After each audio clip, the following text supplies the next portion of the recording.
E semana que vem minhas aulas com Guest Paint recomeçam, então realmente eu vou ter que terminar umas 10 para as 8, assim, para... Putz, quem que era que me incomodava com o negócio de horário? Nem lembro mais. Mas eu vou... Não posso me esquecer, começa às 8 lá. Bom, vamos então, chuchus. Deixa eu abrir as preces. Então, antes de começar as preces, a gente pode trazer um pouquinho a consciência para o corpo.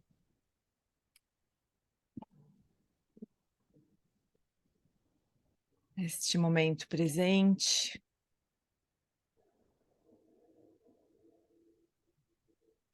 Soltando as urgências, soltando as preocupações. Abrindo espaço para a gente poder estudar juntos aqui.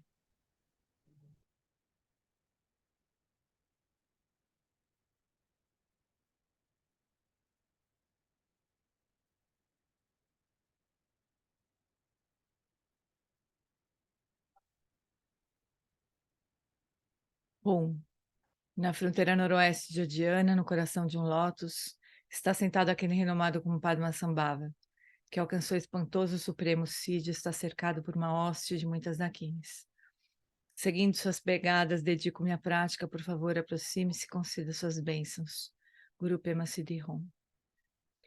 Hom Argen Yogi Nocham Sam Pema Gesar Dumpola Yam Sen Chogi Madrunye Pema June Shisudak Kordu Kandro Mampe Kor Keki Jesu Dadruki Jengi Lapchi Sheksu So Guru Pema Siddhi Hum.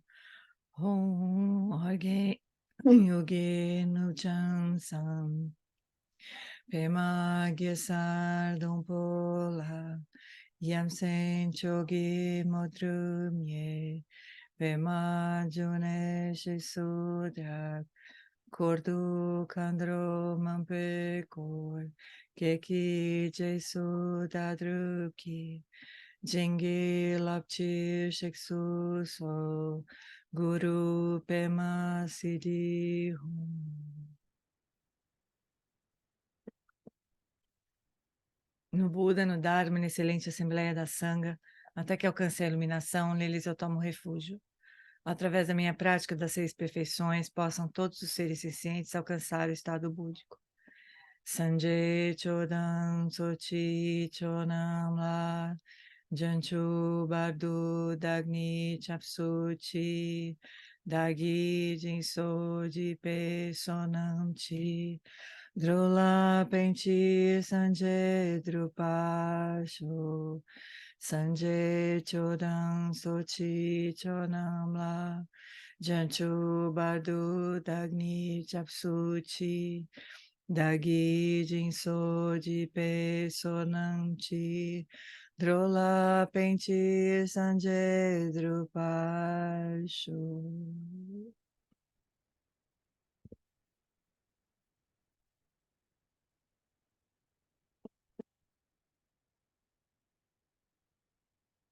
Tô bem, fofuras. Oi, Arthur. Tá bom? Ai, quebrei minha unha. Tudo bem? Ai, eu dei uma quebrada na unha aqui, ferrado. Então vamos lá, fofuras. Oi, Darcy. Estávamos reclamando do seu que você está relapso, vai tomar coelhadas. Tô louco para tomar umas coelhadas. Se você soubesse, sentindo uma falta Você enorme, vai assim. apanhar, vai ser muito, Darcy. Pois é, no retiro, É. você podia tirar, por exemplo, em vez de fazer 1 hora e meia de massagem, você me leva para um canto e senta a porrada. Desculpa, gente. Pode deixar, você vai apanhar bastante. Então vamos lá, fofuras. Então, a gente está ainda no segundo ponto do 7. E o Lama está explicando basicamente as práticas de shamatha, né? E na semana passada... Um pouquinho, deixa eu só me organizar um pouquinho aqui para...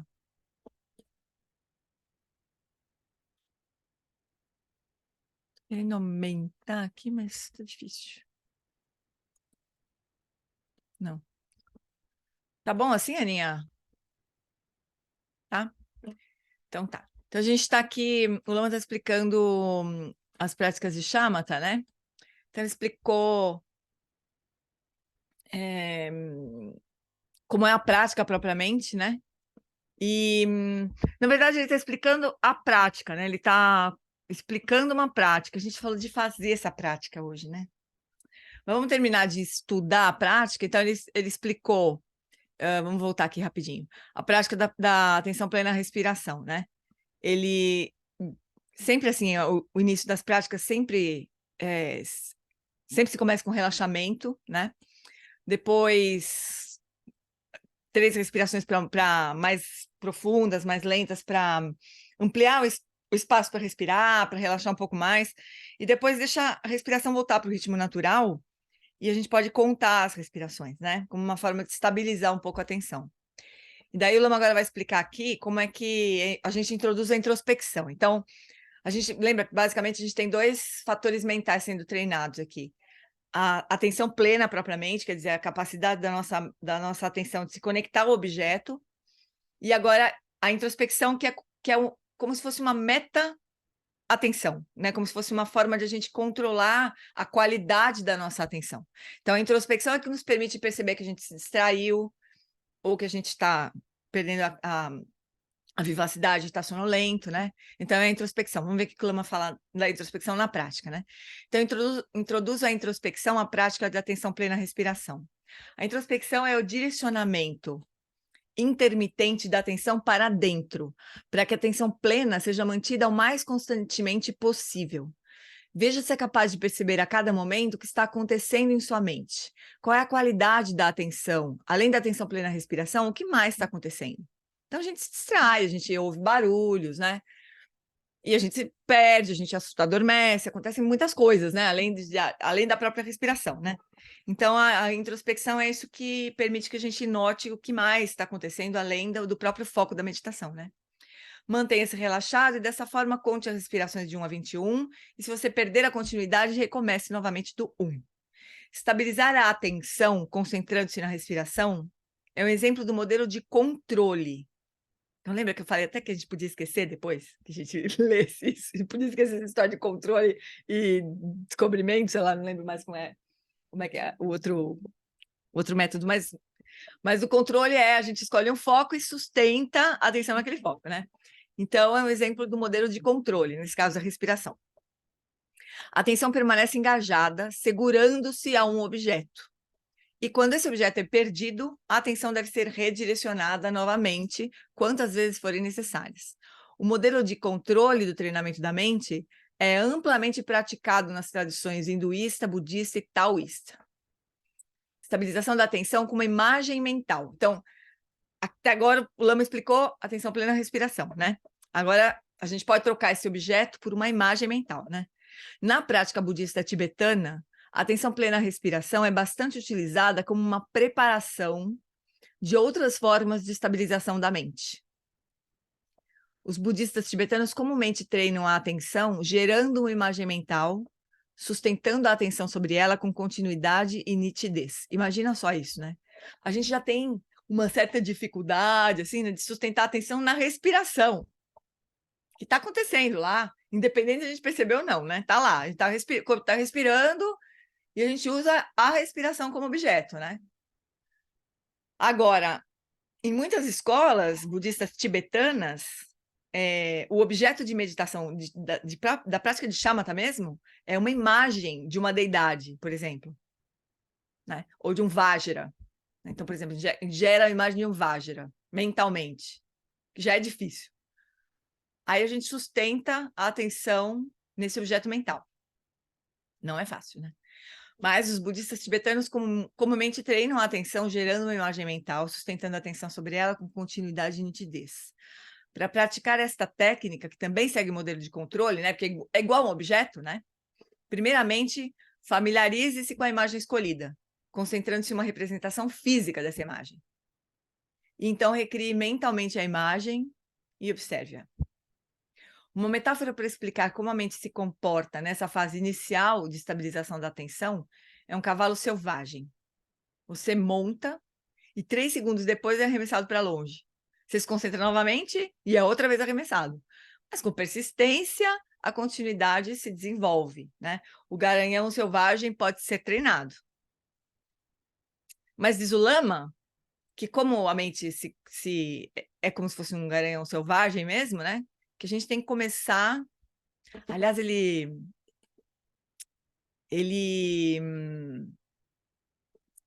sugere um vídeo super bonito, um filme super bonito que eu vou passar para vocês. Deixa eu já. Deixa eu escrever, depois eu passo. Tem um filme muito bonito que não está em lugar nenhum, e que, aliás, a cópia que eu tenho também é horrorosa, gravação que eu baixei aqui, chama Buck. É a história de um encantador de cavalos, sabe? Esses adestradores, né? Mas é linda a história. Eu vou passar um link do Dropbox para vocês baixarem, tá? Já tá ruim, já vou me desculpando, porque eu vou passar, mas já vou me desculpando porque tá horrível a gravação. Era um YouTube bem vagabundo e não encontrei em nenhum outro lugar. Quem sabe agora vocês, super high-tech, talvez encontrem, né? Mas ele comparava, ele falava isso, né? Que nosso trabalho como meditadores é treinar o cavalo selvagem da mente, né? E tem um videozinho bem bonitinho também, vou passar para vocês. Espera só um pouquinho. É rapidão esse aqui, não é o filme, né? É um outro videozinho bonitinho. Quer ver? Vou baixar. É tudo rapidinho. Ibititi. Vídeos. É um vídeo que eu dublei e eu usava muito, então eu estava sempre na. Peraí. Headspace. Esforço. E eu dublei e pus no YouTube, né? Putz, eu tomei uma suspensão do YouTube. Porque tava até certo, né? Mas é que eu fiquei magoada, porque era tão Aliás, eu acho que é capaz até de. Eu vou ter que parar. Bom, eu vou tentar. Mas é capaz de não dar para subir esse vídeo aqui. Eu vou ter que tirar esse pedaço depois. Mas vamos ver se dá. Eu fiquei tão magoada porque era tão de coração que eu fazia. Mas não pode, né? Porque tava ferindo o direito autoral mesmo. Vamos ver se eles vão se vai ferir direito autoral outra vez aqui. Mas é que é muito útil essas imagens, assim. Ó, quer ver? Nós sempre pensamos que quanto mais esforço fazemos, mais conseguimos obter da vida. Mas é claro que isso nem sempre é verdade. Pense no caso de adormecer, por exemplo. Você se prepara do jeito certo, se coloca na posição certa, procura se sentir confortável, mas depois de fazer tudo isso, não adianta forçar, não é? Na verdade, é exatamente o contrário. Quanto mais você tenta, mais acordado você fica. É só quando paramos de tentar que nos soltamos e por fim adormecemos. E quando menos esperamos, já é de manhã e despertamos, renovados e relaxados depois de uma boa noite de sono. A história é mais ou menos igual na meditação. Uma boa metáfora para isso é a ideia de treinar um cavalo selvagem. Em vez de cercá-lo num lugar apertado, é melhor colocar uma corda bem longa e deixá-lo correr, com bastante espaço num campo bem aberto. O cavalo vai correr feliz, pensando que tem todo o espaço deste mundo, e bem devagar vamos encurtando a corda. O cavalo vai acalmando até que chega a um estado natural de repouso. Tratamos a nossa mente da mesma forma na meditação. Em vez de forçá-la a ficar parada num lugar só, deixamos que ela naturalmente repouse. Então, desista da ideia de atingir alguma coisa, de chegar a algum lugar, Em vez disso, apenas desfrute da chance de se sentar, relaxar e estar presente neste mundo. É bem bonitinho, né? E é super útil, né? Só que, infelizmente, assim, não tá nem mais o vídeo original no ar, assim, e nem legendado, né? É muito fofo mesmo. Uma gracinha. Então, mas essa metáfora do cavalo selvagem ela é muito útil, né? A gente não adianta querer apertar o cavalo, porque ele vai espanar, ele vai, né? Vai se irritar mais ainda. A mesma coisa com nossa mente, né? Então, a gente. Por isso que o Lama começa sempre as práticas de Shamatha, ele começa ensinando a prática de atenção plena à respiração, mas no corpo todo, né? Não aqui, assim, nas narinas só, né? Nem no abdômen, no corpo todo. Você deixa a atenção percorrendo o corpo todo, assim, né? Não tem problema. Daqui a pouco é como se você sentisse mesmo que o corpo todo respira, né? Então é um foco menos estreito, assim. Aí aos poucos a gente pode estreitar um pouquinho mais o foco para sensações no abdômen, depois estreitar mais o foco para sensações da passagem do ar nas narinas, né? Mas se a gente passar direto para sensações nas narinas, não vai funcionar, né? O cavalo vai ter um treco, né? Então a gente vai bem devagar, sempre com esse cuidado, né? Com essa flexibilidade no início, né? Daí ele falava sempre desse filme do Buck, que era um encantador de cavalo, é muito incrível mesmo. Eu vou passar para vocês depois, para vocês baixarem e assistirem no YouTube. Bom, tudo isso por causa do cavalo selvagem, da história do cavalo selvagem aqui do livro, né? Vamos voltar então. Então você monta três. Bom, mas o garanhão selvagem pode ser treinado, né? Quando nós começamos a tentativa de estabilizar a atenção, parece que a agitação mental fica pior do que antes de fazer qualquer esforço. Mas a mente sempre foi dispersa. Você que não tinha consciência disso. Se você compreender que um dos objetivos da meditação é testemunhar a condição da mente e perceber que a estabilidade se desenvolve gradualmente, então você não ficará desapontado, né? É isso mesmo, né? Muitas pessoas falam isso para mim. Nossa, olha, eu tô começando a praticar, mas parece que tô pior. Parece que eu tô mais distraído do que eu era. Não, né? É que a gente não sabia o quanto era distraído, o quanto que era disperso, né? Aí quando a gente começa a observar, a gente começa a achar que tá horrível, que tá pior, mas não tá. O modelo de controle, deixando a mente se apoiar sobre um objeto escolhido, imagem mental ou sobre a respiração, tem sido praticado na tradição budista por mais de 2.500 anos. Muitas pessoas que utilizam essa técnica são monges e monjas. Quando se vive como um monge, como eu fiz durante 14 anos, especialmente em retiro, é realmente possível controlar a mente em grande medida. Durante um retiro solitário, pode-se ter muito controle sobre o seu ambiente. Você sabe exatamente quanto sobrou de arroz, além dos ratos, ninguém mais tem acesso à sua comida. Vivendo em um mosteiro, o modelo de controle também pode funcionar bem. Ganhar maestria sobre o modelo de controle é uma questão de técnica e de prática, né? Um aforismo comum no ambiente clausurado, né, de retiro, é: o ruído é um espinho para o meditante. Genlan Rinpa, um meditante tibetano altamente realizado, disse-me uma vez que se ele ouvisse um som estridente enquanto estivesse em samadhi profundo, como latas batendo, por exemplo, né? Na primeira vez, isso não perturbava muito e ele era capaz de retomar a prática. Mas se ouvisse um outro ruído alto de novo, isso acabava com a sua meditação. Ele disse que quando a meditação era interrompida pelo barulho, ele deixava a consciência se difundir e começava de novo. A sabedoria cumulativa de séculos de prática contemplativa em retiro solitário é a de que o ruído interrompe a meditação. Então é como se o praticante ficasse hipersensível, né? A qualquer coisa que perturbe o foco, né? Imagina, você está num lugar super silencioso, e daí não tem nada que interrompa o fluxo da sua atenção, nada externo, né? Que interrompa o fluxo da sua atenção, que é estreito, que é focado mesmo, né? Concentrado. Daí, quando alguma coisa pequena acontece, se o praticante não é realmente muito realizado, aí é uma atrapalhação, realmente, né?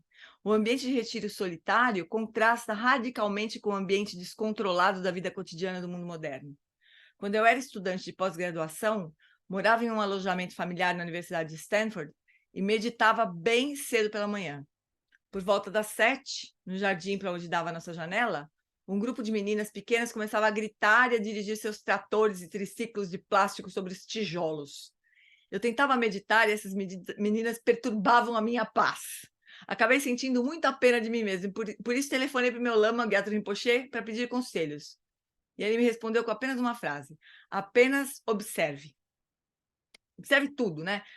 A irritação, as meninas tocando terror lá fora com os tratorzinhos delas, né?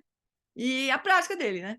O Rinpoche não estava somente dizendo para eu parar de me lamentar, mas estava me lembrando de um ensinamento mais abrangente, de integrar os obstáculos à prática e seguir em frente. Nem sempre conseguiremos controlar o ambiente, mas podemos abraçá-lo, o bom, o ruim e o barulhento, e integrá-lo à prática do Dharma. Tem uma história do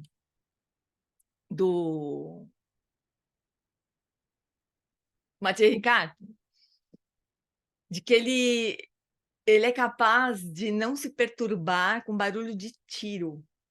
É uma coisa assim, impossível, ainda que a pessoa saiba. Falar, ó, vou dar um tiro aqui, tá? Tá. Tá todo mundo sabendo que vai dar um tiro. Quando dá o tiro, a gente se assusta. É um negócio, é um reflexo completamente natural, difícil de não acontecer, né?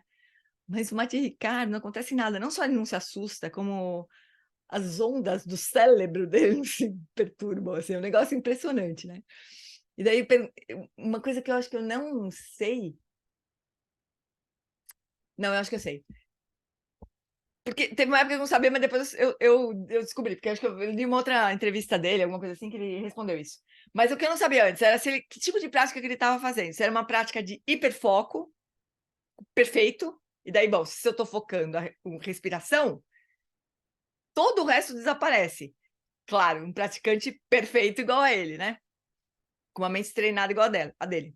Ou se era um foco aberto, completamente aberto. Daí tudo que acontece, acontece, né? E ele falou que sim, que era esse modelo que o Lama vai explicar agora. De foco completamente aberto, foco na consciência do que quer que aconteça. Então, nesse caso, né, o tiro acontecia dentro desse espaço, onde ele estava completamente consciente. A gente se assusta quando alguma coisa fora da nossa atenção acontece, né? A gente está prestando atenção em alguma coisa, assim, né? Sei lá, quando a gente está muito concentrado fazendo alguma coisa, alguém chega bem devagarzinho que seja, a gente dá um pulo, né? Na cadeira, se assusta. Mas quando você está com o foco completamente aberto, tudo que acontece, acontece nesse espaço, não tem como te perturbar, né? No caso do Matia Ricardo, obviamente, né? Mas é a mente treinada perfeitamente, né? Por isso todo mundo que estuda meditação quer usar a mente do Matia Ricardo para estudar, porque ele tem a mente perfeitamente treinada, né? Então, agora modelo de liberação. O modelo de liberação é denominada estabelecer a mente em seu estado natural. Mas veja com cuidado, estado natural não se refere ao estado habitual da mente. Não a nossa mente do jeito que ela é agora, né? Nosso estado é habitual, mas não é natural. Não há nada de natural no estado comum da nossa mente. O estado típico da mente é distraído, em que a mente é arrastada por um pensamento depois do outro. Nesse estado, quando a mente se concentra, é agarrando-se, identificando-se com pensamentos, memórias, esperanças, medos e emoções. Esse estado habitual da mente é como vaguear pelos 6 reinos do Sansara, desde a angústia até a bem-aventurança, passando por tudo que está entre um e outro no mesmo dia, né? Ele podia ter complementado aqui, esse lama. A prática de estabelecer a mente em seu estado natural é uma prática muito simples e direta, desenhada para começarmos a nos libertar da escravidão desse ciclo compulsivo. A quintessência do modelo da liberação para treinar a atenção é deixar a consciência repousar sem distrações e sem fixações. Completamente aberta, né? Imagina. Tudo pode surgir na mente, no espaço da mente, só que a gente não se perturba de jeito nenhum, né? Nem se distrai com fenômenos objetivos, nem se identifica ou se fixa em fenômenos subjetivos, né? Então, sem distrações significa não ser levado por qualquer coisa que cruze o espaço da mente.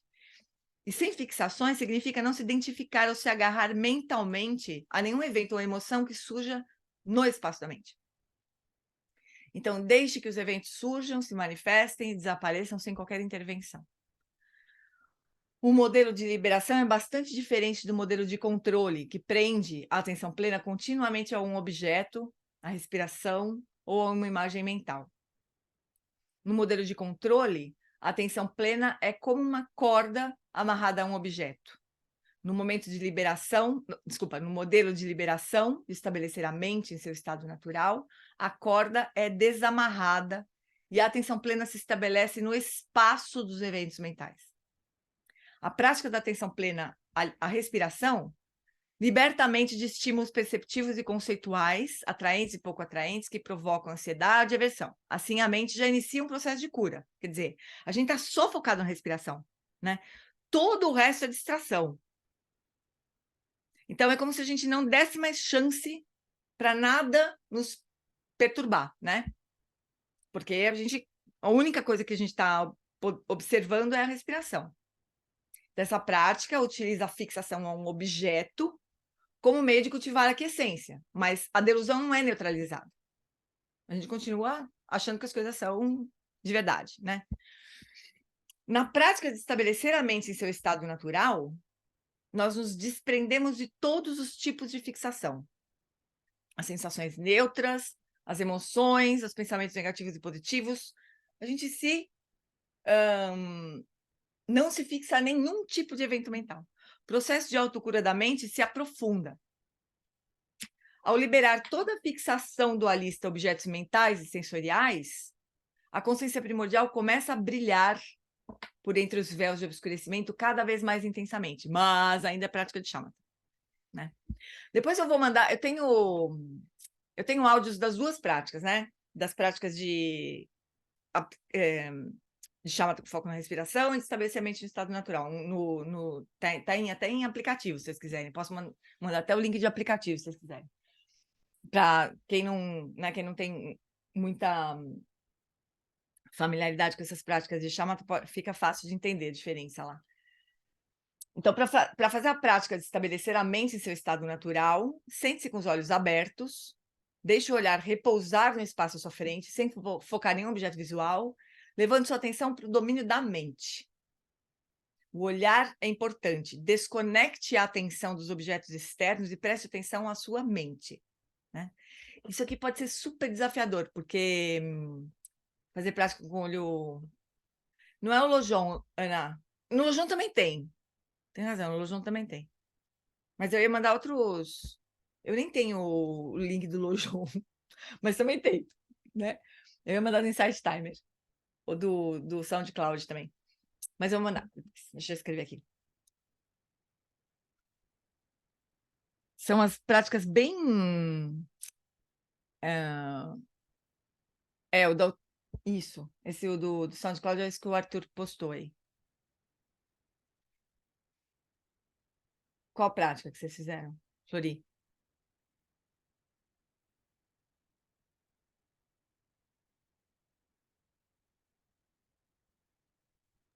Estabelecer a mente em seu estado natural. Essa que você está falando. Ah, tá bom. Você pode postar o link também. É que Eu botei, na verdade, botei o áudio lá no Drive, sabe? Eu botei o áudio lá no Drive. Mas bota o link do SoundCloud, é bom, né? É que essas que estão nos aplicativos são bem aquelas iniciais que o Lama... Essa é aquela que eu passou mesmo, aquela que você gravou, bem legal, no estúdio. Uhum. Tá. Deixa eu escrever aqui, só para não esquecer.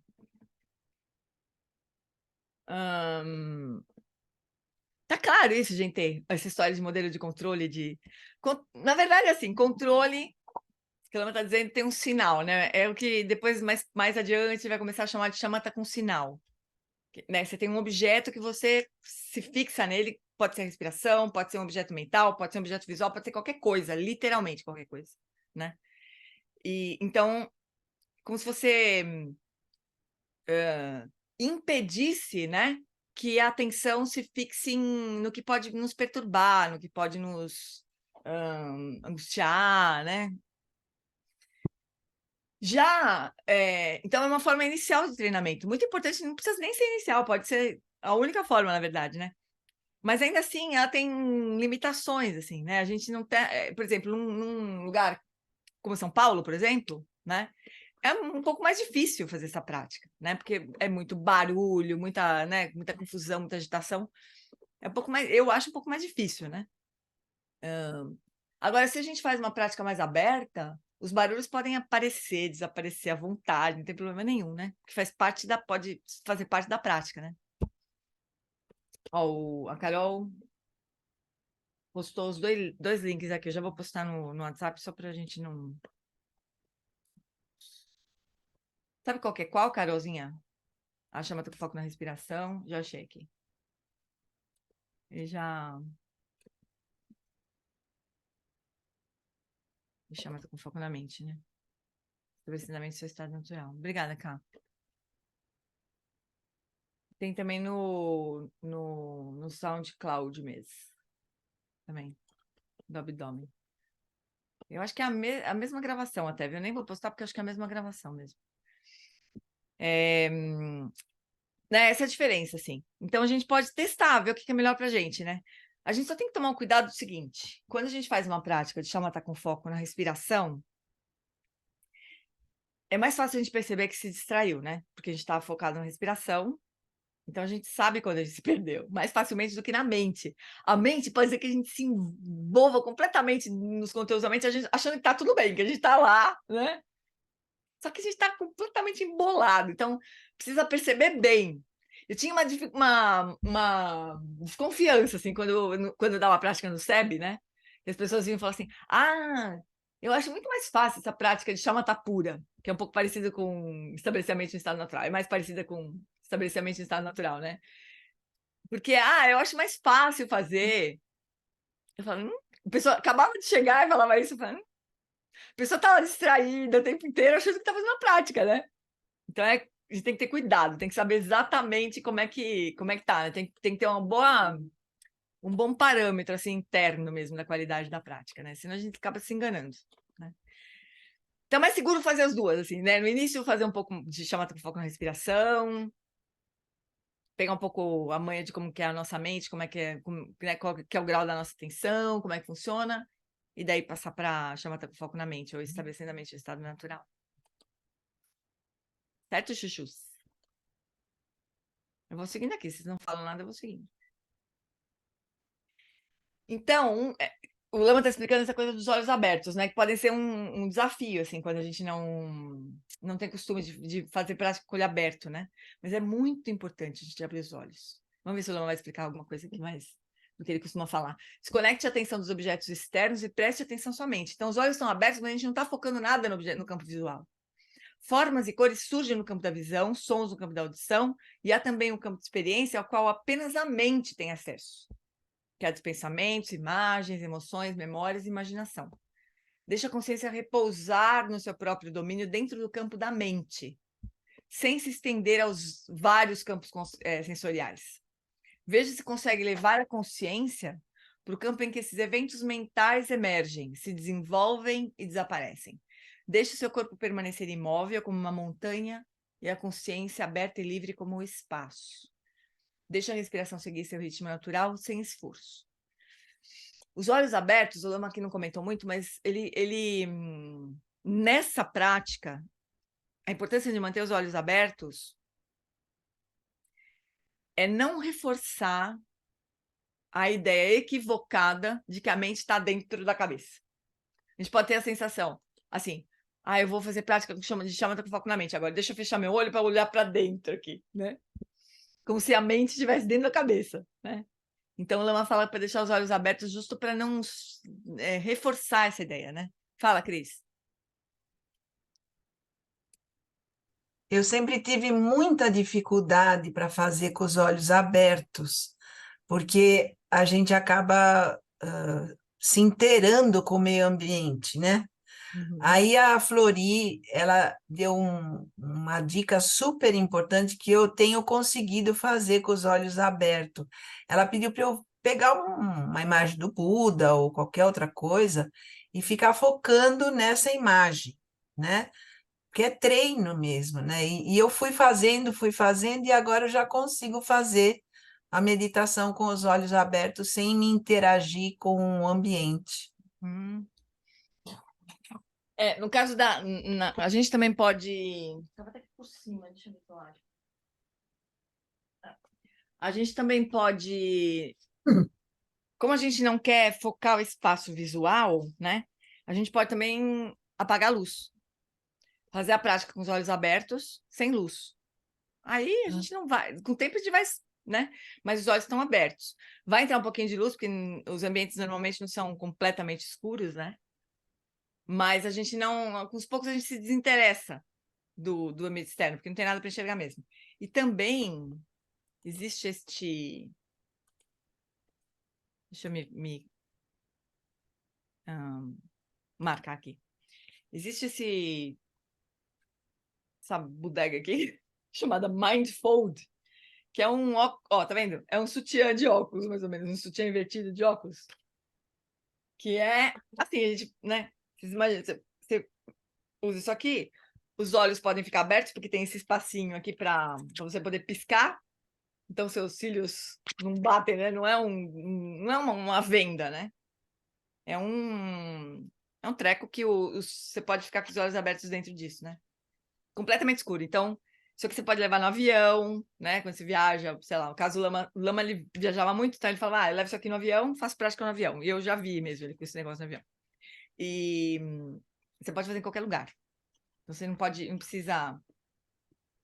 Se for 1000, melhor ainda, porque você não enxerga nada mesmo, né, Má?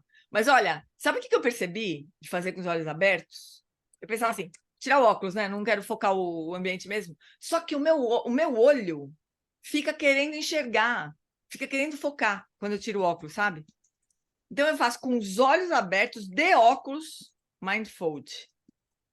Vem nos Estados Unidos, eu fazia contrabando quando eu viajava mais. Já trouxe muito nesse negócio. Qualquer dia eu falei, qualquer dia vão me prender, porque eu trazia 20, 30 desses trecos. Mas hoje, assim, com importação tão rápida, agora com esse negócio do Haddad de até $50 não paga imposto, né? Tá fácil de trazer esse negócio, porque acho que custa $10 nos Estados Unidos, se eu não me engano. E bobear tem no Brasil também. Tem um que parece mesmo um sutiãzinho de bojo, assim, ó. Uma vendinha, assim, né?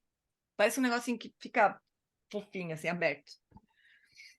Enfim, não precisa também. É suficiente você fazer no escuro. Não precisa de um negócio desse, né? É mais fácil, exatamente. É mais fácil sem foco visual, pela miopia e no escuro. Perfeito. Mas, olha, experimentem isso, porque se eu fico sem óculos, eu me perturbo. Eu fico tentando enxergar, mesmo sem querer enxergar, sabe? Mas o olho parece que fica querendo enxergar o que não precisa nem enxergar. Então, eu tenho problema de fazer sem óculos. Acabo botando óculos. Eu até brinco, assim, que... vou colocar meus óculos para enxergar melhor as coisas da minha mente. Mas é uma besteira. Mas é isso, é importante a gente treinar assim, né? Depois, com o tempo, você pode fazer aberto. Porque a gente faz isso o tempo inteiro. Muitas vezes, não acontece isso? A gente tá com os olhos abertos assim televisão, um negócio chato. A gente não tá vendo a televisão, a gente tá viajando, sei lá onde. Ó, ali pôs no coisa, Mindfold. 270 pau! Meu, eles são muito cretinos, né? Olha, custa... Juro... Ó, quer ver? Vou colocar o mesmo negócio na Amazon. Quer ver quanto custa nos Estados Unidos, na Amazon? Tá 14 na Amazon americana. $14. Cara, não é irritante isso? $14 custa lá. É impressionante isso. Bom, é tipo... Mas é besteira, não precisa, gente. Só mostrei porque, sei lá, porque se de repente vocês forem pra lá ou tiver alguém indo, né? Vocês possam pedir, é isso aí. Mas não precisa. É suficiente mesmo treinar com os olhos abertos no escuro, até melhor, na verdade. E depois ir aumentando a luz, sabe? Para você poder praticar em qualquer lugar. Porque é isso, a gente faz isso, a gente sonha meio acordado, né? Quando a gente, tem na AliExpress, o Darcy falou. Então, esse negócio é maravilhoso na AliExpress. Que agora realmente deve ter baixado o preço, por causa não deu no meu esse link que você postou aí, Darcy. Bom, mas é isso aí, gente. O ponto é a gente desconectar desconectar a atenção do espaço visual. Mas, se a gente estiver num lugar onde tem movimentação, aí fica bem mais difícil. Então, a gente pode ir aumentando, passando de nível, né? Nível 1 é escuro, né? No lugar sem movimento. Aí vai aumentando a luz. Aí daqui a pouco você vai para o lugar onde as coisas se movimentam, né? E tenta praticar também. Mas vai ficando mais difícil, né? Mas porque o ponto, assim, não é focar, é você ser capaz de trazer a atenção para a mente, né? Não é para a mente, é para a mente, porque é outro espaço, né? No espaço físico que as coisas, que os eventos mentais acontecem, né? Mas é aí que a gente quer focar, né? E o que é legal também,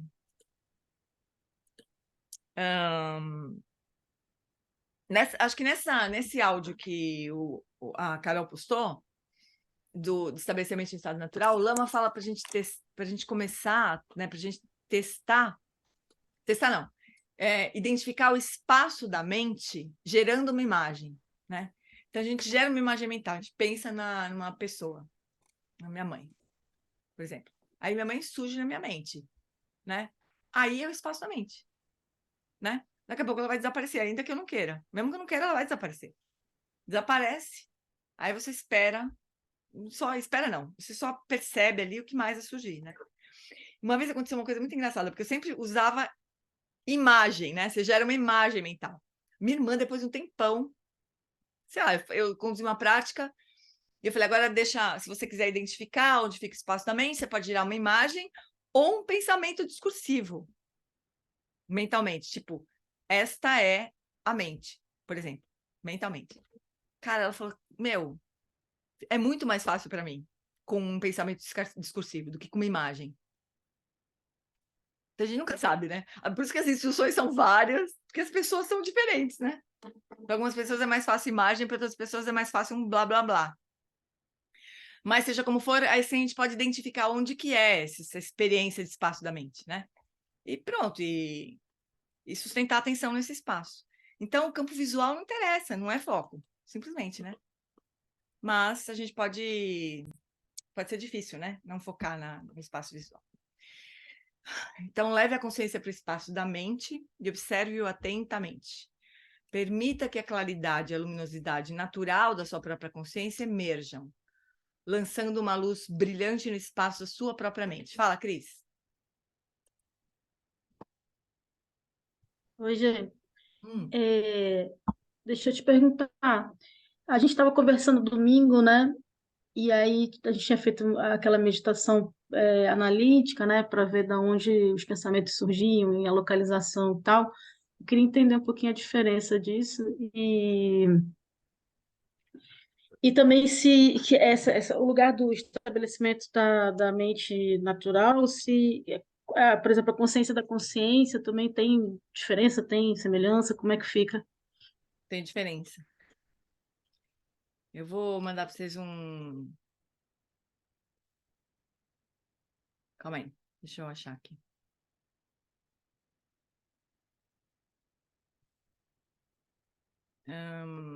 Quadro resumo de Shamatha. Eu vou colocar aqui no grupo do WhatsApp um quadro resumo das práticas de Shamatha que o Lama ensina. Então, é assim, primeira diferença, Cris, ó, esse quadro aqui, quer ver? Vou abrir aqui também. Tem muito mais do que a gente está discutindo aqui, né? Mas vale a pena ter esse quadrinho aí.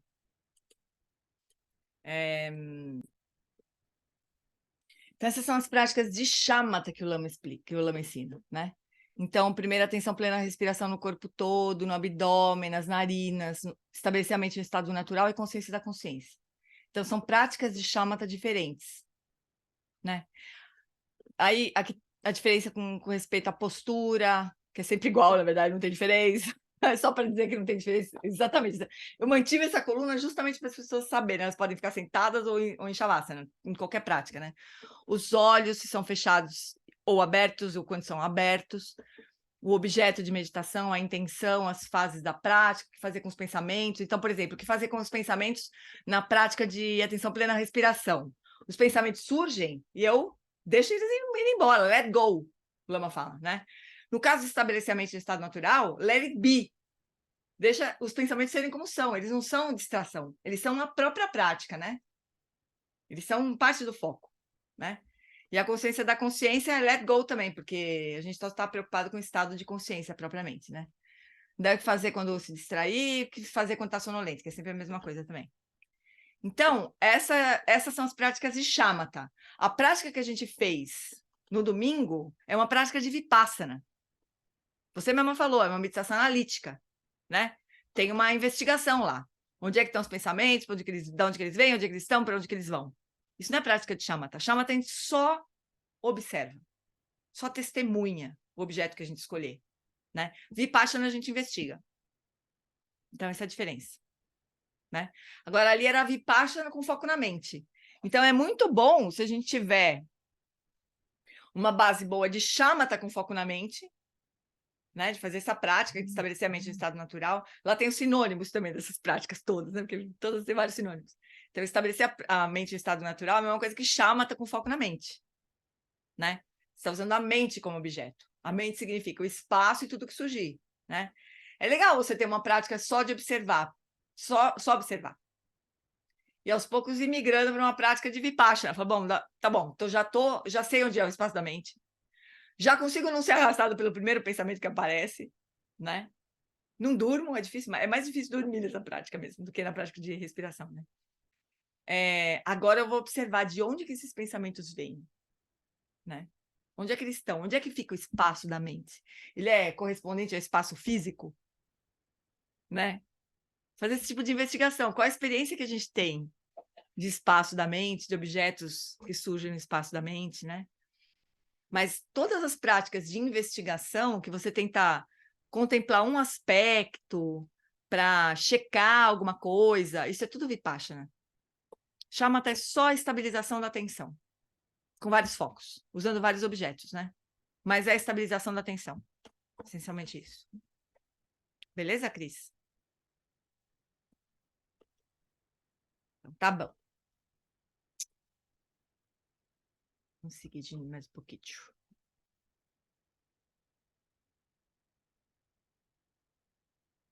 É muito legal a gente poder ter esse estudo aqui também, o estudo que a Flori dá também na terça-feira, porque o Lama tem uma... É bem... O conjunto de práticas que ele ensina é bem definido, assim, né? Ele não viaja muito, assim. É um conjunto de práticas que ele ensina. E é legal a gente conhecer as diferenças entre as práticas, né? A primeira diferença importante é entre Shamatha e Vipassana, né? E dentre as práticas de Shamatha, quais que ele ensina, né? Isso é bem legal de a gente se familiarizar. Eu sei que o meu som tá ruim, mas deixa eu falar aqui rapidinho. Dentre essas aí que você citou, eu só acrescentei no grupo que a gente estudou antes de Shamatha com foco na respiração, eu acrescentei a abordagem Dzogchen, da atenção plena à respiração. A gente fez também essa, certo? E que não está no seu quadrinho aí, mas é como a gente usou, porque eu segui a sequência que ele deu em um retiro, né, de estabelecer o foco na respiração no corpo todo para cultivar o relaxamento, o foco no abdômen para cultivar a estabilidade, o foco nas narinas para cultivar a clareza, e a abordagem Dzogchen da atenção plena para cultivar a ancoragem da consciência, da atenção, né? Aí a gente usou também essa. Só para o pessoal que está participando também do estudo da sexta, né? É interessante a gente entender também que neste contexto do treinamento da mente em 7 pontos, ele não vai falar de Dzogchen, né? Então, por isso que eu não... Bom, na verdade, esse quadrinho é do pessoal do CBTT, né? Não é nem os budistas aqui, né? É mais... Mas aí o grupo da terça, como a gente está focando o Bajra Essence, aí eu achei interessante. Com certeza, Fala, Robs. Jeane, você consegue perceber o espaço da mente fora da cabeça? Eu realmente não consigo. Não? Você percebe dentro da cabeça? Eu tenho a impressão que está dentro da minha cabeça. Assim, eu fico quieto. Quer dizer, se eu estiver prestando atenção na respiração, eu não estou preocupado com a mente, tá? Eu estou com foco, tudo bem. Mas como eu falo, agora eu vou observar a própria mente. Me dá uma impressão de que ela está aqui, assim, eu não consigo ter. Entendeu? Eu entendo que é possível, mas eu não consigo ter essa habilidade. Não tem problema. Continua fazendo, porque não tem certo e errado, não importa. O que o Lama falava era o seguinte, ó, a Mas deve ser brincadeira que ele fazia, interessante, né? É. a brincadeira que Oi? ele fazia era o seguinte. Imagina assim, a gente estava no templo, né? Daí ele falava assim, imagina um Mickey Mouse aqui no topo da minha cabeça. Ele falava. Aí a pessoa que estava lá no fundo do templo, ele perguntava, você tá conseguindo ver? Aí a pessoa, sim, tô conseguindo ver. Então, esse Mickey Mouse tá dentro da sua cabeça? Sua cabeça vem até aqui? Chega até aqui, sua cabeça? Ele falava, né? Então as pessoas logo se divertem com as coisas e óbvio que não dá para dizer que sim, né? Tem razão, o Mickey Mouse tá dentro da minha cabeça, mas a minha cabeça vai até aí. Entendeu? Ele logo quebrava com a ideia. Mas tem que ser É. experiencial mesmo. Porque eu acho intelectualmente que faz muito sentido a mente ser não local. Mas outra coisa é achar intelectualmente, né? Outra coisa é um pouco mais profundo Eu lembro uma vez de perceber, né? um aluno do Einstein no retiro. Oi? Uma vez um aluno do Einstein no retiro terminou uma prática, ele tava assim.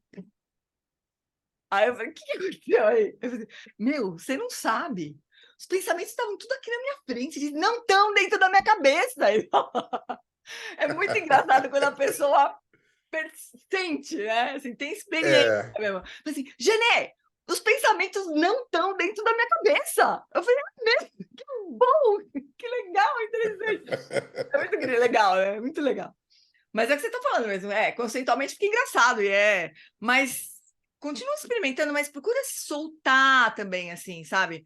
A obrigatoriedade de estar dentro da sua cabeça ou não, estar dentro da sua cabeça, de vez em quando você dá uma checada, assim. Experiência que você tem, isso aqui tá, né, vindo de algum lugar, né? É legal isso aqui. Fala, Lei.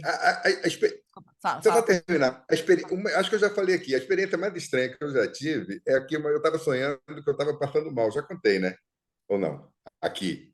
Porque eu sonhei que eu estava passando mal, aí eu chamava a minha mulher falando, bem, eu estou passando mal. Aí eu acordo. Aí ela estava assustada porque eu estava. Ela chegou, vi passando. Eu não estava passando mal nada, eu acordei ótimo, eu mudei de bardo. E eu falei, nossa, cacete, ainda bem que eu não morri, porque o corpo funcionou como refúgio. Essa experiência eu tive, entendeu? Foi uma coisa impressionante, porque eu senti, eu não foi intelectual. Eu realmente, é como se eu estivesse no corredor. Eu estou no Rio hoje, né? Era em Lisboa. Aí eu estava tentando chamar, bem, eu estou passando mal. Aí ela ouviu, eu estou passando, aí eu acordei. Não era nada daquilo, meu coração nem estava batendo mais rápido. Foi uma experiência que não foi um pensamento fora do seu amigo, foi uma coisa que eu fiquei impressionado. Até hoje eu falo, nossa, foi isso. Valeu. Oi, Ale. Com relação a essa percepção, né, da consciência para dentro, para fora, não é na prática do Alan Wallace, daquela consciência, quando ele fala que ela não está nem dentro nem fora, né? Aí, assim, aí na hora que eu estava praticando, eu comecei a testar, com o olho aberto, o olho fechado, para perceber essa diferença. E aí quando eu fechava o olho, eu percebia que dava essa impressão que estava dentro. Quando eu abria, parece que essa impressão, a consciência abria um pouquinho mais, né? Assim, no testando, fui conseguindo melhorar essa percepção que não é algo que está dentro, né? Na verdade, não está dentro nem fora mesmo, porque não corresponde ao espaço físico, né? Não corresponde ao espaço físico. Então, não dá para dizer nem que está dentro, nem que está fora. É uma experiência de espaço, na verdade, né? É uma experiência de espaço. É como se fosse água, no meio da água, querendo identificar onde é que está a água. É isso mesmo. Fala, Darcy.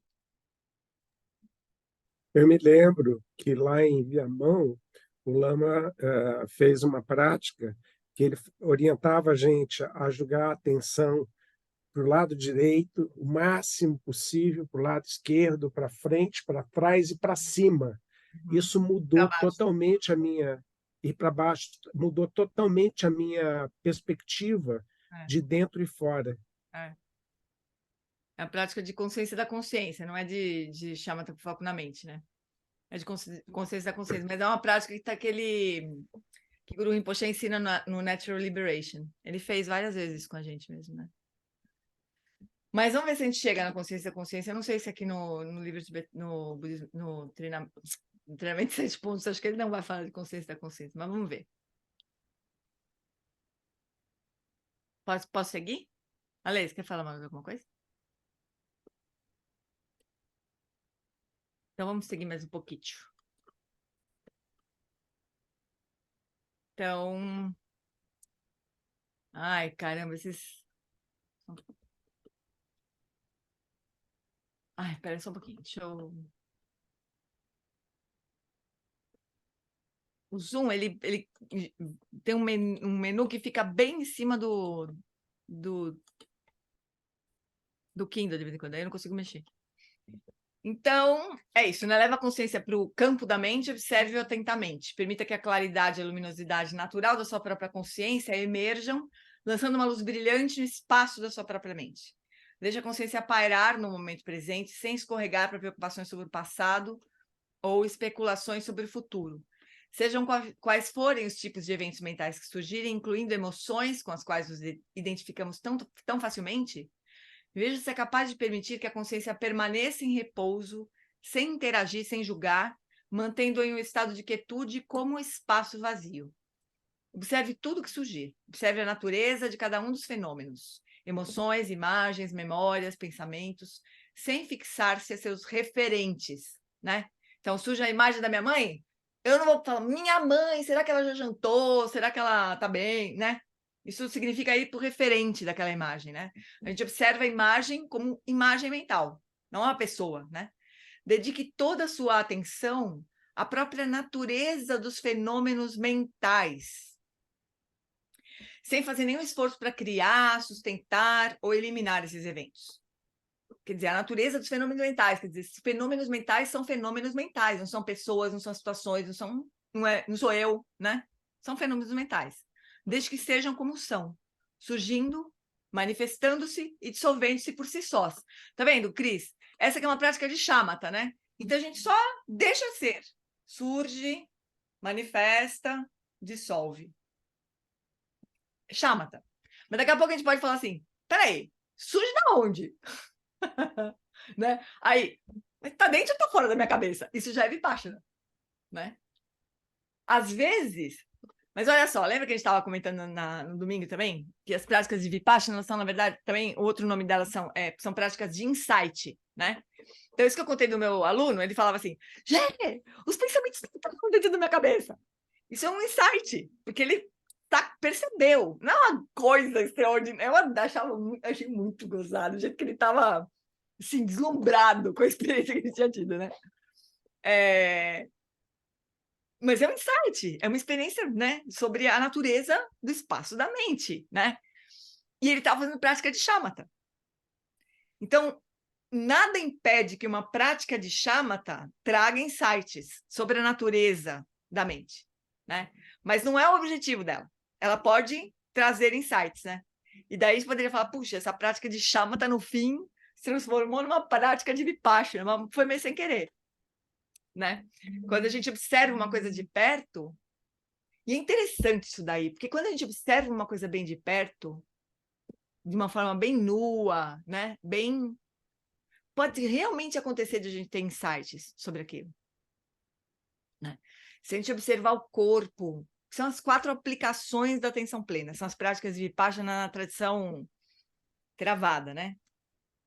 As 4 aplicações da atenção plena. A gente vai observar atentamente o corpo, né? O que acontece se a gente observar atentamente o corpo? Que insights que surgem, que podem surgir sobre a natureza do nosso corpo, né? A gente pode chegar tem um insight de que ele é impermanente, né? De que ele... O que é, afinal de contas, que eu chamo de corpo? O que é o corpo, né? Tá bom, são os ossos, a carne, tá bom, mas se não forem os conceitos, né? Além dos conceitos, os nomes que eu dou para as partes do corpo, o que é o corpo mesmo, né? Daí tem várias reflexões que a gente pode fazer, várias investigações que a gente pode fazer na prática de aplicação da atenção plena no corpo, né? Mas vamos supor que a gente está só observando. Se a gente está só observando, pode surgir um insight sobre a natureza do corpo. Se a gente estiver só observando o gosto, não gosto, tanto faz, que surge quando a gente enxerga qualquer coisa, né? Também pode surgir um insight sobre a natureza desses gosto, não gosto, tanto faz, né? Sobre a mente, também pode surgir um insight sobre a mente, né?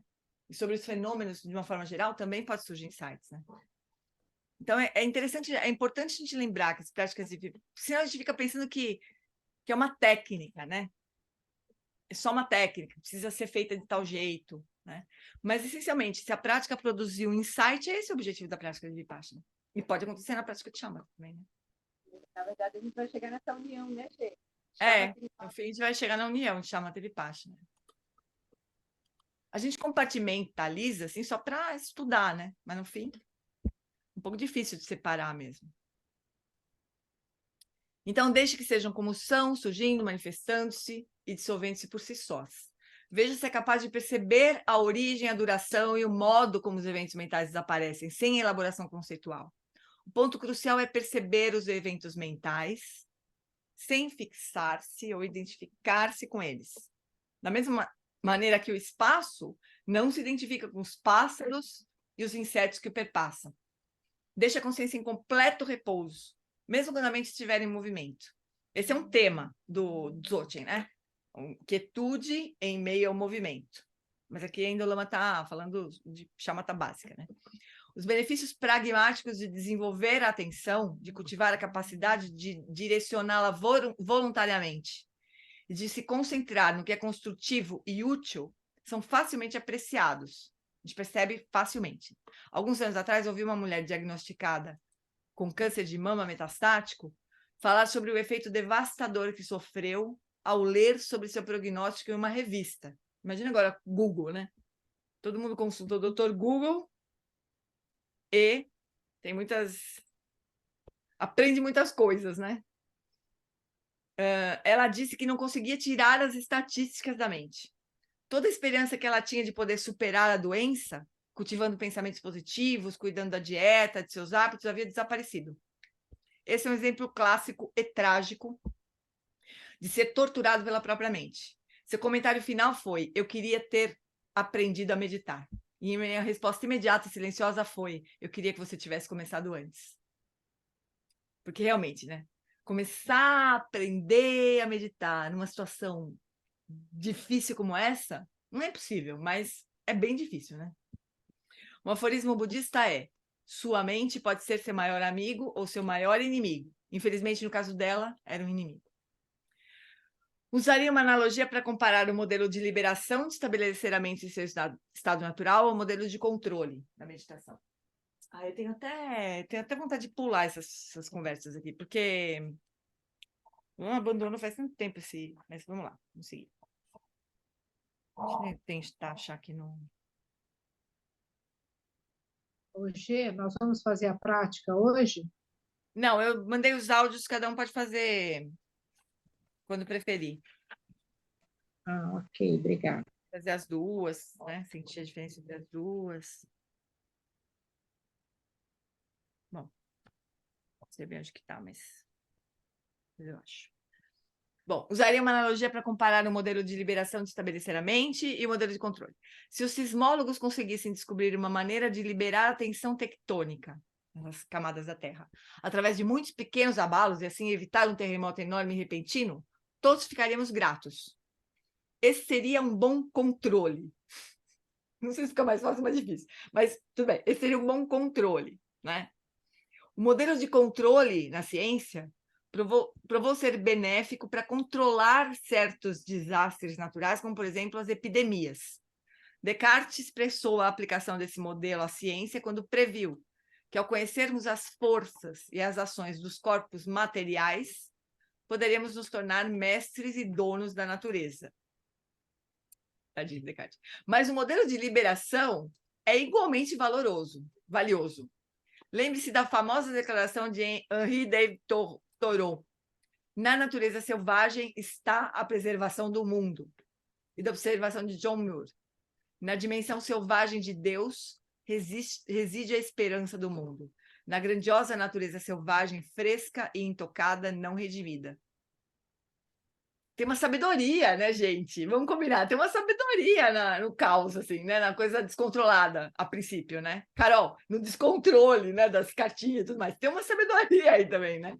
A natureza poderosa, majestosa e bela funciona bem por si só. Não tente consertá-la. O Lama Tsang sempre fala disso, né? Da inteligência das coisas, né? Que a gente acha que não, que a gente tem que impor os nossos caminhos, né? Os nossos modos de pensar e de funcionar ao mundo, né?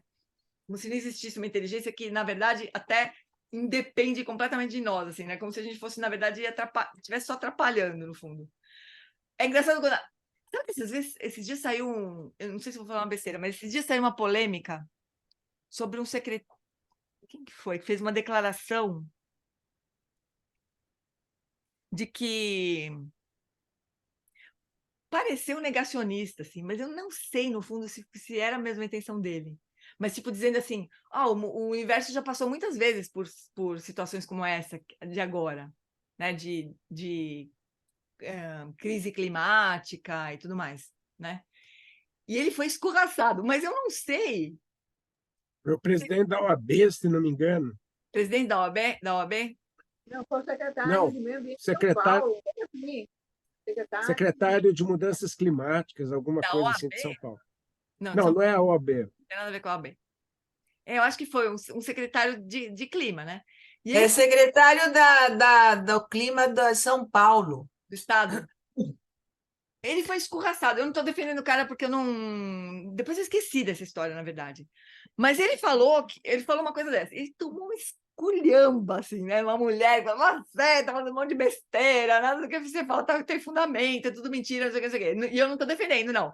Mas eu não sei se ele não estava se referindo a isso, sabe? As crises aconteceram muitas vezes já, aconteceram inúmeras crises, né? E não é o mundo que vai acabar, é a espécie humana que vai acabar. O mundo passa muito bem se a espécie humana desaparecer.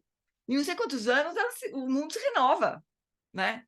E muito bem, obrigado, né? Agora nós, a espécie humana e muitas outras, que é o pior, né? Se fosse só a espécie humana, estava bom também. Mas não, a espécie humana e muitas outras espécies, sim, vão acabar. Mas o mundo mesmo, eu não sei se ele não estava falando disso. E ele tomou uma escorraçada tão, assim, radical, assim, né? Não conseguiu mais falar. Mas eu não estou defendendo, não, porque eu não sei se foi esse o termo. Ele tomou essa escorraçada radical porque ele negou, de certo modo, a ação antrópica, né? A ação humana nessa Ele negou? mudança. Por isso, ele vira e fala assim, como se fosse... Porque quando o mundo se destruiu e se refez, eram questões naturais. Só que a gente está dentro de um processo onde a ação humana está destruindo. Esse Não, foi o pecado dele, entendeu? Entendi. É que eu fiquei na dúvida, porque ele não conseguiu terminar de falar, né, Atila? Ele foi esculhambar, que eu acho que tem que dar esculhambar mesmo, né? Mas ele não Sim, conseguiu. mas foi esse contexto. O cara está diante de cientistas dizendo que a mudança climática que foi medida por eles, que aponta para a ação humana, aconteceu antes de forma natural. Ou seja, nós não estamos fazendo nada. É essa forma de negacionismo, né? Não, mereceu escorraçada mesmo. Então. Mas tem isso, né? A gente está causando, obviamente a gente está causando, né? Mas quem vai pagar o pato não são nós mesmos. O planeta vai se recompor rapidamente e feliz. Finalmente nos livramos dessa espécie desgraçada que atrapalha a vida de todo mundo, né? Acho que vai ser assim, né? Parece. Por que a gente está falando? Por causa da inteligência, né? Dessa inteligência. Então a gente pode esse modelo do... Como é que o Lama chama? O modelo da liberação, né? Ela reconhece essa ordem, né? E permite que seja assim, né? Como sempre vai ser, gente. Eu acho uma prática muito linda essa, e vai caminhando para nós, especialmente, para nós praticantes, que estamos seguindo John Limpa também, né? É uma abordagem muito mais alinhada com o Dzogchen, né? De não adianta a gente querer se fechar na nossa respiração e não prestar atenção mais nada. Nessa desordem que é o resto do mundo. Deixa eu me fechar aqui na respiração. Não vai nos ajudar muito, mas no início pode ser muito necessário, né? Bom, mas a natureza poderosa, majestosa e bela funciona bem por si só e não tente consertar. A preservação da natureza selvagem é análoga ao modelo de liberação. Empobreceríamos muito se tentássemos controlar tudo, como a gente tenta, né? A gente não consegue, mas a gente tenta controlar tudo. E seríamos muito vulneráveis se tivéssemos apenas a natureza selvagem também. A gente não teria como se proteger de nada, né? Poderia ter um meio termo. Assim. Tanto o modelo de controle quanto de liberação desenvolvem a atenção. O modelo de controle utiliza a fixação, e o modelo de liberação implica soltar, a partir da essência da consciência. No modelo de liberação, os pensamentos, as ideias, as imagens, as memórias não são um problema a ser controlado ou eliminado. Let it be. Né? A fonte transbordante de pensamentos não é o problema, é isso que nós estamos observando. Né? Nós queremos ganhar a liberdade frente ao movimento, não é? Então, elas são parte da prática. Essa é uma prática mais sutil do que o modelo de controle. Será que é realmente possível prestar atenção a alguma coisa sem se agarrar a ela? Na respiração a gente já vai achar difícil. A gente vai sentir que está controlando, né? Que, tudo bem, estou aqui observando a respiração, mas eu tenho a sensação que eu estou controlando, que eu estou puxando o ar quando termina a respiração, enfim. Mas será que é possível realmente prestar atenção a alguma coisa sem se agarrar a ela? Estabelecer a mente em seu estado natural requer um toque leve, como uma abelha tocando a flor enquanto extrai seu néctar. A abelha não controla a flor. O grande benefício das práticas que seguem o modelo da liberação é que são ideais para uma vida muito ativa em que há pouco controle sobre o meio ambiente. Se alguém se reconhecer nessa fala do Lama, essa é a prática, né? Uma das metáforas que os tibetanos usam para ilustrar a técnica de praticar sem distrações e sem fixações é a de um avô que observa filhos de outras pessoas brincando num parque. As mães estão cuidando das crianças. O avô observa atentamente, mas não intervém. As mães estão lá cuidando, né? A gente não precisa fazer nada. Não intervir ao observar com vigilância é o cerne dessa prática. Uma excelente palavra para essa qualidade de consciência é limpidez. Limpidez tem a dupla conotação de completa transparência, como ar ou vidro, e também de luminosidade, de brilho. A limpidez descreve uma poça d'água no deserto, formada pela água que brota de uma fonte na areia, refletindo a luz do sol. A poça é límpida, completamente transparente e luminosa. Qualquer coisa que surja na água, até mesmo um pouco de poeira, fica brilhantemente iluminada. Essa é a característica que define o estado natural da consciência. Límpida, clara, luminosa, e como o próprio espaço, não se fixa nada. Existem razões profundas para nos dedicarmos às práticas atencionais. Os budistas entendem que a ignorância, a avidya, né, é a raiz do sofrimento. E existem dois tipos de ignorância. O primeiro tipo de ignorância é o de não sermos capazes de reconhecer a nossa verdadeira natureza, a natureza da nossa própria consciência. Não reconhecer quem realmente somos é uma forma de ignorância. O segundo tipo de ignorância é nos identificarmos com coisas que não somos. É como se fosse uma ignorância ativa, né? Nós confundimos eu e meu com coisas que não têm uma existência intrínseca e que não podem ser eu e nem meu. Esses dois erros são a essência da ignorância, a raiz do samsara, a fonte do sofrimento. Então, a gente não só não reconhece a nossa natureza búdica, como também a gente tem certeza de que somos seres sencientes.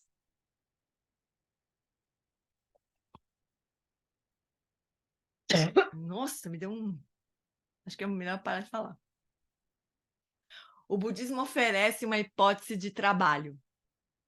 A miríade de pensamentos e emoções que surgem na mente, toda a gama de fenômenos mentais com os quais habitualmente nos identificamos tão fortemente, não são nossa verdadeira identidade. A identificação com esses fenômenos é o que se entende por ignorância.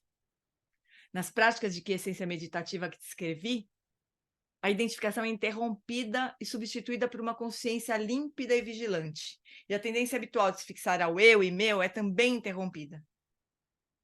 Desmantelar a ignorância superando o hábito de identificação com consciência, isso é a prática espiritual? Apenas isso? Não, isso não é suficiente. Existe uma prática complementar, que mencionarei brevemente aqui, descreverei com mais detalhes mais adiante. A prática de identificarmos... Tchau, Darcy. Beijo. A prática de identificarmos nosso próprio corpo, sentimentos e mente, vigilantemente sem identificação, é observar atenta e frequentemente as mentes, corpos, sentimentos e experiências dos outros. Então, a gente primeiro se observa, né? Observa o corpo, observa os sentimentos, a mente. E depois a gente começa a observar os outros, as mentes, os corpos, os sentimentos dos outros. Essa é a base da compaixão. Aquilo que prestamos atenção torna-se nossa experiência de realidade. E quando direcionamos nossa atenção à situação de outras pessoas, nós expandimos o escopo da nossa própria realidade. A gente pensa, bom, a gente entende, né? Bom, assim como eu tenho meu corpo, minha mente, minhas emoções, e eu me identifico completamente com isso, o outro também, né? A gente começa a se perceber mais igual do que diferente do outro, né? À medida que começamos a diminuir a fixação às nossas próprias preocupações e damos mais atenção a outras pessoas, alcançamos um equilíbrio. Deixa eu ver quanto falta de texto para ver se a gente vai...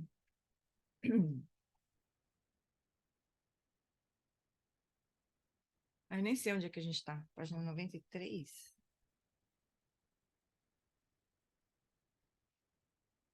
Falta bastante, acho, né? Falta bastante. Está na 91. 91, né? Acho que a gente vai parar agora, gente. Minha garganta já está gritando aqui, literalmente. Vou deixar aqui, ó, porque a gente retoma uma coisa da compaixão, que é muito importante, né? A gente retoma daqui. Quer dizer, é suficiente eu não me identificar com o corpo, com a mente, né? E só observar e me descolar, né? Me interromper essa fixação, é suficiente isso? Não é, né? A gente vai precisar fazer práticas de coração, né? A gente vai precisar desenvolver compaixão, amor, as qualidades do coração. Mas a gente segue na semana que vem. Beleza? Vamos fazer a dedicação?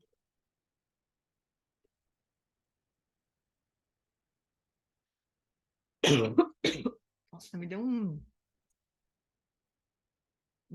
bicho na garganta aqui. Sorry. Por essa acumulação de méritos, possa eu obter a onisciência que tudo vê e possam todas as falhas ser superadas. Que do turbilhão de ondas revoltas do nascimento, velhice, doença e morte deste oceano de Sansara, possa eu liberar os seres. Sonandi, Tanchesi, Pani, Toneni, Pedranam, Panjeshin, Kegana, Ti, Balon, Trupai, Sipe, Choledro, Adro, Ashun. No reino cercado por anéis e montanhas nevadas, você é, sem exceção, a fonte de todo benefício e felicidade. Poderoso Avalokitesvara, Senhor da compaixão, tens enviados, que seus pés de lótus permaneçam firmes por centenas de anos. Garira Wekore Jinkam Supandandeu Amal Jum Enechere Guantenzin Jasoi Japekal de Bardo Tenjuti. Garira Wekore Jinkam Supandandeu Amal Jum Enechere Cherezi Guantenzin Jasoi Japekal de Bardo Tenjuti. Que o professor Shakyamuni, o grande Vajradhara e aquele que sustenta os mistérios de todos os Jinas Padmasambhava possam firmar os pés de lótus daqueles que sustentam os ensinamentos e fazem com que os feitos do Buda brilhem como o sol e a lua. Aquele que derrama uma grande chuva de amor sobre seres em terras distantes e sustenta-os com o néctar dos ensinamentos do Buda. Aquele ilimitadamente afortunado, grande ser conhecido como Alan Wallace, possa sua vida ser longa. Em Jambudvipa em geral, especialmente no Ocidente, você ilumina os ensinamentos dos Jinas como a luz do sol. Ó Mestre, possam sua longevidade e seus feitos ser muito extensos e possa você guiar todos os seres no caminho da liberação. A extensiva tradição da transmissão de Padmasambhava é a escola da tradição antiga da grande perfeição. Os de Olímpia sustentáculos dos ensinamentos da essência definitiva. Que seus profundos termas possam ser preservados pelo estudo e pela prática para que não diminuam até o final da existência condicionada. Que a extensiva tradição do grande ordem se estenda como um espaço, e o esplendor dos tesouros espirituais com sua atividade iluminada brilhe pelas 10 direções. Que os sinais da virtude irradiem-se até preencher os cantos longínquos da terra e os ensinamentos durem e floresçam. Emarro. Amitabha, magnífico Buda da luz infinita, com grandioso Senhor compassível Valktesvara à sua direita e Vajrapani à sua esquerda, cercado por uma assembleia de incontáveis Budas e Bodhisattvas, nesse local maravilhoso de infinita alegria e felicidade, que é o reino celestial de Sukava, de paraíso da grande bem-aventurança. Quando chegar a minha hora de partir desta vida, posso eu seguir para lá, sem qualquer outro nascimento intermediário, e ao renascer nesse lugar, posso eu ver Amitabha face a face. Que esta minha fervorosa prece de aspiração possa ser abençoada pelos Budas e Bodhisattvas das 10 direções, para que possa ser atendida sem o mais sutil obstáculo. Teata Panchendriya Vabodhanaya Soha. Que a grande tradição da Bhattacharya, do mestre Padmasambhava e do rei Trisundeusen possa florescer e permear os 3 reinos. Que a presença das 3 joias nunca se separe do fluxo mental dos seres, assegurando assim um sublime bem-estar através dos 3 tempos. Quem luta sum ring luche zanling sasum chapa pedro jucho sum nawada midrado sum gelesho. Por esta virtude, posso eu rapidamente realizar o lama de Odiana e posso eu conduzir todos os seres sem exceção a esse estado de realização. Deu adinho do Dako e Gandama Druganidro, Atikamalupada e Salagopasho.